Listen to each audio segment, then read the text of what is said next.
उत्तर प्रदेश और बिहार में अगर भाजपा के रथ को रोक दिया गया तो केंद्र में जो है कि भाजपा को धराशायी करके धर्मनिरपेक्ष और सामाजिक न्याय आधारित दलों की सरकार बनाने से कोई ताकत रोक। भारतीय जनता पार्टी को मुंह तोड़ जवाब देना है तो मंडलवाद की राजनीति को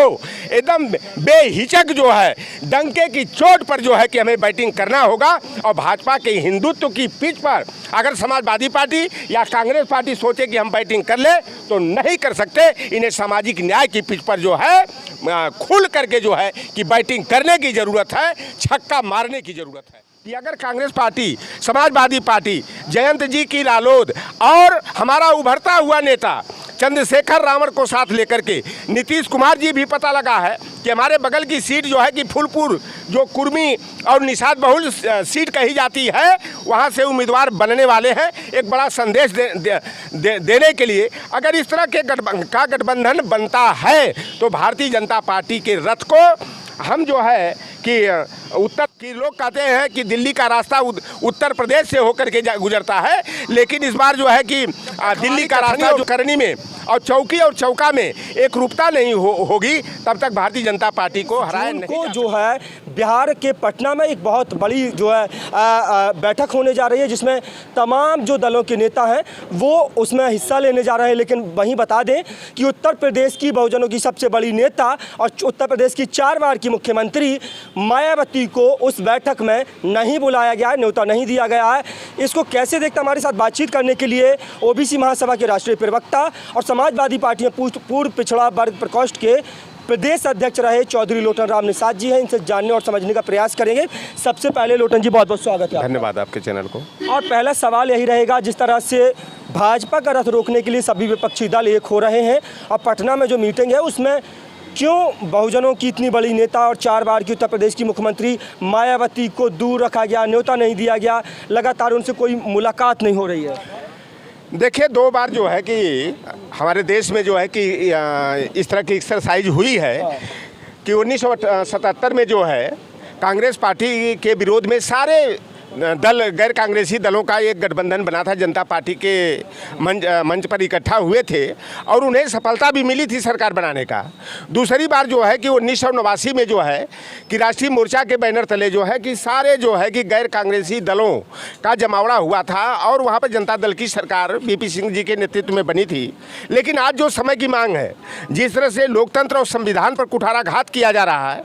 और संविधान पर खतरे के बादल मंडरा रहे हैं, ऐसी स्थिति में जिनका लोकतंत्र में, संविधान में आस्था है, विश्वास है, बाबा साहेब भीमराव अंबेडकर, बीपी मंडल, कर्पूरी ठाकुर बाबू, जगदेव प्रसाद कुशवाहा, पेरियार ललई सिंह यादव आदि जैसे जो सामाजिक न्याय की लड़ाई लड़ने वाले महान योद्धा रहे हैं, उनके प्रति आस्था है तो भारतीय जनता पार्टी के विरुद्ध सारे दलों को अपना विशाल दिल का प्रदर्शन करते हुए एकजुट होने की ज़रूरत है। और जहाँ तक आपने ये प्रश्न किया है कि मायावती को जो है कि उस मंच पर नहीं बुलाया गया है, जिसका सबसे बड़ा कारण है कि मायावती जी जो है कि संदिग्ध चरित्र की नेत्री बन चुकी हैं। वह भारतीय जनता पार्टी से अंदर खाने गलबैया करके चल रही हैं और यूँ कह लीजिए कि बसपा जो है कि भारतीय जनता पार्टी की बी टीम बन गई है। 2 उदाहरण मैं आपके सामने रखना चाहूँगा। जब विधानसभा चुनाव 2022 चल रहा था उससे पहले मायावती जी का बयान आया था कि जहां हमारी पार्टी कमज़ोर हो, न जीतने की स्थिति में हो और समाजवादी पार्टी जीती हुई दिखाई दे तो हमारे कार्यकर्ता जो है कि सपा को हराने के लिए भारतीय जनता पार्टी के साथ चले जाएं। और दलित वर्ग के लोग जो मायावती के हार्ड कोर के वोटर्स कहे जाते हैं, वह जो है कि भाजपा को के साथ जाना उचित समझा था। अभी आप नगर निगम का चुनाव देख लीजिए कि 17 नगर निगमों में 11 नगर निगम के प्रत्याशी जो बनाए गए थे हमारे मुस्लिम भाई बनाए गए थे। यह भारतीय जनता पार्टी के इशारे पर, या यूँ कह लीजिए कि भारतीय जनता पार्टी ने ही इन उम्मीदवारों का चयन करने का काम किया था, क्योंकि भारतीय जनता पार्टी के जो विजय का कारण रहा है, फर्श से अर्थ तक पहुँचने का जो आधार रहा है वह वोटों का बिखराव रहा है। वोटों के बिखराव के साथ साथ छल कपट, झूठ फरेब और जो यादव के खिलाफ और जाटों के खिलाफ जो है कि एक माहौल बना करके गैर जाटों, गैर यादव जातियों का ध्रुवीकरण अपने साथ कराने का काम किए हैं। और भारतीय जनता पार्टी के विरुद्ध जो मोर्चा बन रहा है उसमें हमारी भी दृष्टि से मायावती को शरीक करना जो है कि उचित नहीं है, क्योंकि कल ऐसी अगर स्थिति आ जाए इस महागठबंधन के तहत चुनाव लड़ करके बसपा अगर मान लीजिए कि 10 सीट जीत लेती है और कहीं भारतीय जनता पार्टी का एनडीए जो गठबंधन है अगर वह 10 सीटों से पीछे होता है तो मायावती और ओम प्रकाश राजभर जैसे लोग जो हैं वह भारतीय जनता पार्टी के पाले में चले जाएंगे। ऐसी स्थिति में बसपा को जो है कि अपने साथ जोड़ करके जो है अपने पैर में कुल्हाड़ी नहीं मारना चाहिए। और ओम प्रकाश राजभर जी का भी वही चरित्र है जैसा कि जो 2022 के चुनाव में समाजवादी पार्टी से गठबंधन हुआ था। लोटन जी, सवाल फिर ये उठता है जब आप ऐसी बात करते हैं कि मायावती का कोई भरोसा नहीं है कि कब वो जो है गठबंधन को छोड़ करके, महागठबंधन को छोड़ करके और भाजपा के साथ गठबंधन कर ले, तो इतिहास तो नीतीश कुमार का बहुत पुराना रहा है। नीतीश कुमार भी पलटी मार के कहीं भी चले जाते हैं, कई मतलब जो है भाजपा के साथ सरकार बना लेते हैं, कभी आरजेडी के साथ मिलकर सरकार बना लेते हैं। तो नीतीश कुमार तो अगुवाई कर रहे हैं, लगातार लोगों से मिल रहे हैं, लगातार सभी पार्टी के सभी दलों के नेताओं से मिल रहे हैं। देखिए, एक हमारे यहाँ कहावत कही जाती है कि जब बिल्ली का मुंह गर्म दूध से जल जाता है तो वह छाछ भी फूंक फूंक करके पीती है। मायावती का जो राजनीतिक चरित्र है वह पर्दे पर आ चुका है, उसको नकारा नहीं जा सकता है। जैसा कि 2019 में जो गठबंधन सपा बसपा का बना था और ऐसा लगा था कि भारतीय जनता पार्टी को मुंह की खानी पड़ेगी, लेकिन गलती जो है कि कहीं न कहीं हमारे कार्यकर्ताओं के बीच में हुई। मैं यहीं पर देखता था कि तमाम लोग इतनी गलतफहमी के शिकार थे। लोग कहते थे कि बस केवल नामांकन करने की ज़रूरत है और जीत का सर्टिफिकेट लेकर आने की ज़रूरत है। धरातल पर हमारा काम नहीं हुआ, सेक्टर और बूथ पर ज़मीन पर उतर करके काम नहीं हुआ। और यहाँ तक कि एक बड़े नेता भी मंच से बोल गए थे कि 20% मुसलमान, 20% जो है यादव और 25% जो है कि चमार और जाटव, ये 3 वोट मिलकर के 65% हो जाते हैं। यह 3 वोट के अलावा चौथा वोट मिले चाहे ना मिले कोई बात नहीं है। ऐसी आम बातें चट्टी चौराहे पर जो समाजवादी पार्टी के कैडर के कार्यकर्ता थे इस तरह की बातें करते थे, तो जितनी गैर यादव जातियां, लोहार कुहार मल्लाह हो, केवट हो, कुर्मी हो, काची हो, लोधी हो, यह उनके मन में आया कि जब हमको पहले ही कुजात काट दिया जा रहा है तो हम समाजवादी पार्टी और बसपा के गठबंधन के साथ क्यों जाए। और गठबंधन तो 2 दलों का हुआ, लेकिन वह गठबंधन जो है धरातल पर नहीं या आम कार्यकर्ता तक जो है कि नहीं पहुंच पाया था। हमने तो तमाम क्षेत्रों में देखा कि बसपा के कार्यकर्ता कहते थे कि हम लोग थोड़े भूलने वाले हैं, हम लोग हाथी को छोड़ करके कहीं वोट थोड़े देने वाले हैं। हम लोगों को ख्याल है, यह होता था कि भाई यहाँ तो सपा बसपा के गठबंधन के तहत समाजवादी पार्टी का उम्मीदवार साइकिल से चुनाव लड़ रहा है तो उसको आप दीजिए। कह कि हाँ हम लोगों को ख्याल है, हम लोग तो भाई हाथी छोड़ के नहीं जाने वाले लोग। यहाँ तक कि कई जगह पर मैंने देखा और हमें सूचनाएं मिली कि बसपा के समर्थक वोटर बूथों पर गए और ईवीएम मशीन में हाथी नहीं दिखाई दिया तो वह वोट डाले बिना जो है कि वापस आ गए। जैसा नीतीश जी का आपने बात यहाँ पर लाया, वो अखिलेश यादव जी से मिलने के लिए लखनऊ आए थे। इससे पहले भी वह चाहे स्टालिन के साथ मंच साझा करना था, जहाँ पर एक वो फर्जी जो पत्रकार था, जो भाजपा का पालतू कुत्ता था, जो वो मनीष कश्यप बना था, वो त्रिपुरारी लाल तिवारी, तो उसने जो है कि 2 सूबों में 2 भाषा के लोगों को लड़ाने का षड्यंत्र किया था भारतीय जनता पार्टी के इशारे पर। तो वहाँ तेजस्वी यादव जी और खड़गे जी, शरद पवार जी आदि जैसे नेता भी जो है कि MK स्टालिन, जो आज की डेट में तारीख में देश के अगर सामाजिक न्याय का सबसे बड़ा और ईमानदार नेता अगर किसी को माना जाए तो स्टालिन को माना जा सकता है। और सामाजिक न्याय का आज सबसे बड़ा राष्ट्रीय स्तर की पार्टी का अगर कोई पैरोकार है तो वह जननायक राहुल गांधी जी हैं, जो आज ठोक बजा करके डंके की चोट पर वह सामाजिक न्याय की बात हो, चाहे जनसंख्या अनुपाती आरक्षण कोटा की बात हो, चाहे 50% आरक्षण की जो कोटा की सीलिंग है उसको तोड़कर 70 तक विस्तारित करने की बात हो, चाहे जो है उच्च न्यायपालिका में जो है न्यायाधीशों के पद पर जो है OBC SC ST के प्रतिनिधित्व का सवाल हो। और खुल करके कांग्रेस पार्टी के बड़े नेता अब कह रहे हैं कि जिसकी जितनी संख्या भारी उसकी उतनी हिस्सेदारी। जो कभी मान्यवर कांशीराम जी यह नारा लगाते थे, बाबा साहेब भीमराव अंबेडकर ने भारतीय संविधान के अनुच्छेद संख्या 15(4), 16(4), 16(4)A में इसी तरह की मंशा रख करके इन अनुच्छेदों का, इन आर्टिकलों को बढ़ाए हैं। और देखिए नीतीश कुमार जी की जहाँ तक बात है, नीतीश कुमार जी ने यहाँ पर कहा था कि हमें प्रधानमंत्री बनने की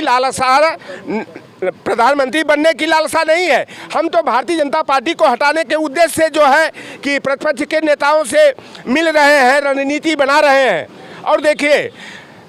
जैसा कि नीतीश कुमार जी का एक राजनीतिक चरित्र रहा है कि वह हमेशा मुख्यमंत्री बनने के लिए जो है कि वह पलटी मार का काम करते रहे, और तमाम नेता जो है कि उनको पलटी मार चाचा या पलटू राम चाचा कहते हैं। और अगर ऐसी उनके अंदर सद्भावना है कि वह भाजपा को हटाने के लिए साझा मंच तैयार कर रहे हैं और उन्हें प्रधानमंत्री बनने की अभिलाषा नहीं है, और हम लोग भी चाहते हैं कि जो सबसे बड़ा महागठबंधन का दल उभर करके आता है उसके नेतृत्व में जो है कि सरकार बने, या गठबंधन का जो सबसे बड़ा दल है वह जिसको अधिकृत करे वह प्रधानमंत्री पद का उम्मीदवार बने। पहला हमारा कर्तव्य होना चाहिए, राजनीतिक चरित्र होना चाहिए कि भाजपा को कैसे हटाया जाए। और मैं नीतीश कुमार जी से एक आग्रह करना चाहूँगा कि आप बहुत दिनों तक मुख्यमंत्री रह चुके और अपने भतीजे तेजस्वी यादव को जो है बिहार का मुख्यमंत्री बना करके एक उदार मन का, अपनी निष्पक्षता का जो है कि परिचय देने का काम करें। और हमारी आपके यही जो है कि परिचय का उदाहरण होगा कि आप तेजस्वी यादव को खुले मन से आशीर्वाद दे करके बिहार के मुख्यमंत्री पद की कुर्सी पर आसीन कर दे, तब जो है कि आपके ऊपर आशंका की दृष्टि से कोई नहीं देखेगा। सबसे बड़ा सवाल लोटन जी एक है कि जिस तरह से तमाम विपक्षी दल एक हो रहे हैं, एकजुट हो रहे हैं, तो क्या लगता है कि आने वाले 2024 का जो लोकसभा चुनाव होगा वो इतना राहें जो है वो इतनी आसान है कि तमाम विपक्षी दल मिल करके एकजुट हो करके और जो है भाजपा से मुकाबला कर लेंगे, भाजपा को सत्ता से बेदखल कर देंगे? देखिए, भारतीय जनता पार्टी छल कपट झूठ फरेब और जुमलेबाजी की राजनीति करने में माहिर पार्टी है, बहुत बड़ी शिकारी पार्टी है। और हमारे ही लोगों को जो जमीर अपना बेच चुके हैं, जो नेता भारतीय जनता पार्टी में ओबीसी SC ST के कहे जाते हैं, जो भारतीय जनता पार्टी के पालतू तीतर और बटेर के रूप में अपने चरित्र को उजागर करने का काम करते हैं, ऐसे नेताओं को मोहरा के तौर पर और शिकार करने की बंसी और कटिया का केचुआ बना करके, चपड़ी और सिधरी चलवा बना करके और ओबीसी SC ST को शिकार बनाने का काम किया जाता है। आज भारतीय जनता पार्टी हार्ड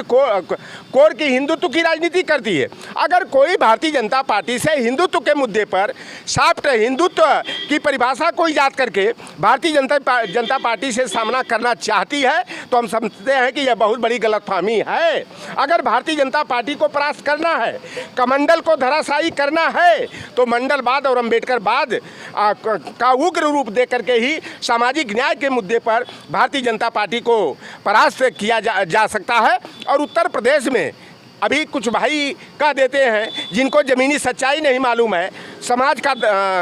ज्ञान नहीं है, लोग कहते हैं कि कांग्रेस पार्टी को 2-3 सीट दे दिया जाना चाहिए। कांग्रेस पार्टी का यहाँ है क्या? लेकिन वर्तमान में कर्नाटक का चुनाव का मामला हो, चाहे राहुल गांधी जी ने जो 3750 किलोमीटर की कड़ाके की ठंड में जो तपस्या किए, पैदल यात्रा किए कन्याकुमारी से लेकर लालचौक जम्मू कश्मीर तक, तो जो भारतीय जनता पार्टी और गोदी मीडिया के लोग राहुल गांधी जी को पप्पू कह करके उनके राजनीतिक चरित्र को गिराने का, उनको जो है कि डैमेज करने का काम करते थे, लेकिन राहुल गांधी जी ने अपने जज्बात के कारण जो है कि आज देश के सच्चे जननायक के रूप में अपनी छवि को ईजाद किए हैं। और कांग्रेस से गठबंधन के बिना यहाँ पर जो है कि कोई दल सोचे कि भारतीय जनता पार्टी का सामना कर ले तो नहीं कर सकता। और मैं देखिए, चट्टी चौराहों से, खेत खलिहानों से जो आवाज़ निकलती है वही जो है कि सच्चा राजनीतिक चरित्र होता है। आज की डेट में हमारा मुस्लिम वर्ग हो, चाहे यहाँ तक तो देख रहा हूँ कि यादव वर्ग जो समाजवादी पार्टी का हार्डकोर वोटर कहा जाता है, आज कम से कम पॉजिटिव वे में कांग्रेस की राहुल गांधी की बात कर रहा है। और 2024 के चुनाव में अगर समाजवादी पार्टी यहाँ सबसे बड़ी प्रतिपक्ष की पार्टी है, अगर कांग्रेस के साथ दुर्व्यवहार करती है, दरकिनार करके चलने का प्रयास करती है, तो भारतीय जनता पार्टी को परास्त नहीं किया जा सकता। और हमारा ये विश्वास है कि अगर कांग्रेस पार्टी, समाजवादी पार्टी, जयंत जी की रालोद और हमारा उभरता हुआ नेता चंद्रशेखर रावण को साथ लेकर के, नीतीश कुमार जी भी पता लगा है कि हमारे बगल की सीट जो है कि फूलपुर, जो कुर्मी और निषाद बहुल सीट कही जाती है, वहाँ से उम्मीदवार बनने वाले हैं। एक बड़ा संदेश देने के लिए अगर इस तरह के गठबंधन बनता है तो भारतीय जनता पार्टी के रथ को हम जो है कि उत्तर प्रदेश में रोक सकते हैं। अभी तो बातें मैं चैनल पर समाचार देख रहा था कि लोग कहते हैं कि दिल्ली का रास्ता उत्तर प्रदेश से होकर के गुजरता है, लेकिन इस बार जो है कि दिल्ली का रास्ता जो है बिहार से होकर गुजरेगा। देखिए, हिंदी पट्टी के जो कह लीजिए हार्ड कोर के सामाजिक न्याय की ज़मीन कहा जाता है, या हिंदी पट्टी के राज्यों में, तो उत्तर प्रदेश और बिहार में अगर भाजपा के रथ को रोक दिया गया तो केंद्र में जो है कि भाजपा को धराशायी करके धर्मनिरपेक्ष और सामाजिक न्याय आधारित दलों की सरकार बनाने से कोई ताकत रोक नहीं सकती है। बल्कि अपने खुले मन से, यह नहीं कि हम चौकी पर कुछ बात हो और चौका में कुछ बात हो, जब तक हमारी कथनी और करनी में और चौकी और चौका में एक रूपता नहीं होगी तब तक भारतीय जनता पार्टी को हराया नहीं जा सकता। देखिए, 2015 के पहले की कांग्रेस को भी लोग मनुवादियों की पार्टी कहते थे, आरएसएस से पोषित पार्टी कहते थे, लेकिन जब से राहुल गांधी जी का कांग्रेस पार्टी में सक्रियता बढ़ी है, आज की डेट में सबसे बड़ी वास्तव में कोई सामाजिक न्याय आधारित पार्टी है तो वह कांग्रेस पार्टी है। इसको नकारा नहीं जा सकता कि कांग्रेस पार्टी, आप देख लीजिए कि 3-4 राज्यों में उसकी सरकार है। आप छत्तीसगढ़ का मुख्यमंत्री कुर्मी बिरादरी के भूपेश बघेल जी हैं। आप चले जाइए राजस्थान में सैनी माली काछी कुशवाहा बिरादरी के अशोक गहलोत मुख्यमंत्री हैं। तो कर्नाटक में जो अभी सरकार बनी है, जो सबसे स्टालिन के बाद अगर देश में सबसे आदर्शपूर्ण अगर मंत्रिमंडल गठित हुआ है तो कर्नाटक में हुआ है, और उसके मुख्यमंत्री कुरबा बिरादरी के, भेड़िहार गणेरिया धनगर सेफर्ड बिरादरी के, अहिर बिरादरी के सिद्धारमैया को मुख्यमंत्री बनाया गया है। और अखिल भारतीय कांग्रेस कमेटी का प्रदेश अध्यक्ष एक दलित के बेटे मल्लिकार्जुन खड़गे को बनाने के साथ साथ उत्तर प्रदेश में ब्रिजलाल खाबड़ी जो दलित बिरादरी के हैं, हरियाणा में भी दलित को प्रदेश अध्यक्ष बनाया गया है, तो छत्तीसगढ़ में अनुसूचित जनजाति एसटी को बनाया गया। इसके बाद जितने बड़े प्रदेश हैं, चाहे वह असम हो, चाहे आपका जो है कि महाराष्ट्र हो, चाहे मुंबई प्रदेश हो, कर्नाटक हो, चाहे तमिलनाडु हो, चाहे आंध्र प्रदेश हो, चाहे तेलंगाना हो, चाहे केरला हो, चाहे वो गुजरात हो, चाहे वो पंजाब हो, सारे प्रदेशों का प्रदेश अध्यक्ष कांग्रेस ने ओबीसी के लोगों को बनाया है। मैं तो प्रतिपक्ष के सारे नेताओं से कि आगे पीछे की बातें छोड़ करके जो है एक सीधी लकीर खींचना है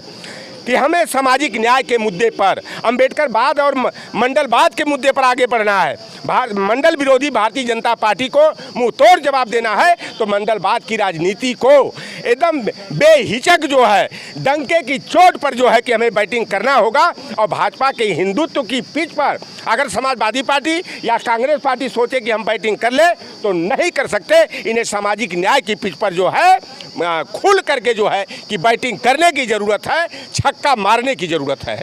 बहुत बहुत शुक्रिया। तो ये थे हमारे साथ ओबीसी महासभा के राष्ट्रीय प्रवक्ता चौधरी लोटन राम निषाद जी, जिनका साफ तौर पर कहना है कि अगर कमंडल को परास्त करना है तो मंडलवाद और अंबेडकरवाद की राजनीति को बढ़ावा देना होगा। लेकिन इससे पहले हम लगातार देख रहे हैं कि एक तरफ जहां 2024 के लोकसभा चुनाव की तैयारी जो सत्तारूढ़ दल है उसका चुनावी प्रचार प्रसार का आगाज़ अयोध्या से कर रहा है, वहीं ऐसे में उत्तर प्रदेश का जो सबसे मजबूत विपक्ष है और विपक्ष के सबसे मजबूत नेता अखिलेश यादव अब सॉफ्ट हिंदुत्व की राजनीति को लगातार बढ़ावा दे रहे हैं। सॉफ्ट हिंदुत्व की राजनीति की बात करें तो वो भी नैमिषधाम पहुंच गए हैं, 2 दिन का प्रशिक्षण शिविर दे रहे हैं, लोगों से रूबरू हो रहे हैं और जो है लगातार मंदिर अखिलेश यादव लगातार जो है वो जा रहे हैं। हालांकि इस तरह से क्या भारतीय जनता पार्टी को परास्त किया जाएगा या जो सभी विपक्षी दल एकजुट होकर के भारतीय जनता पार्टी का जो रथ है वो 2024 में रोकने में कामयाब हो पाएंगे, ये तमाम बातें जो है अभी गर्भ के गृह में जो है पल रही हैं। आप लोगों की क्या राय है कमेंट सेक्शन में अपनी राय देना ना भूलें।